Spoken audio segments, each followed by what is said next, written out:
नमस्कार, मी भीमराव बरकडे। आपण पाहत आहात महाराष्ट्राचा लोकप्रिय मराठी न्यूज चॅनल माझा इंडिया न्यूज।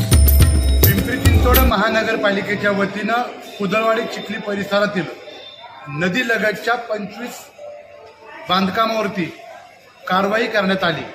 ही कारवाई न्यायालयाच्या आदेशाने करण्यात आलेली आहे, परंतु पिंपरी चिंचवड महानगरपालिकेचे मुख्य कार्यकारी अभियंता मकरंद निकम या कारवाईच्या पाठीमागे पूर्णपणे ते जबाबदार असल्या कारणाने महापालिकेचे आयुक्त शेखर सिंह साहेबांनी तात्काळ या मकरंद निकम साहेबांना निलंबित करावं।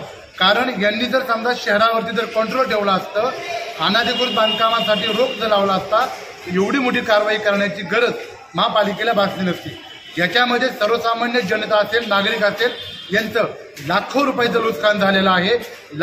जवळपास 25 कुटुंब हे त्याच्यातून बेघर झालेले आहेत। त्यांचं फार मोठं आर्थिक भुर्दंड त्यांना सोसावा लागलेला आहे।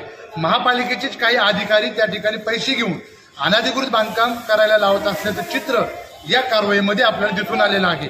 मी आयुक्त शेखर सिंह साहेबांना कळकळीचं आव्हान आणि विनंती करतो, आपण तात्काळ मकरंद निकम यांना निलंबित करून त्यांच्यावरती चौकशी समिती बसून ज्या दोषी अधिकाऱ्यांनी संबंधित घर बांधकाम लोकांकडनं पैसे घेतले असतील तर त्यांच्यावरती सुद्धा निलंबनाची कारवाई तात्काळ करावी।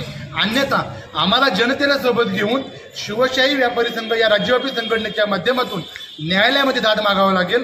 त्याचबरोबर आम्हाला आंदोलनाचा हत्यार उचलावा लागेल। त्याच्यामुळे तात्काळ मकरंद निकम यांना आपण निलंबित करावी ही कळकळीची विनंती। धन्यवाद। जय लवजी, जय भीम, जय शिवराय।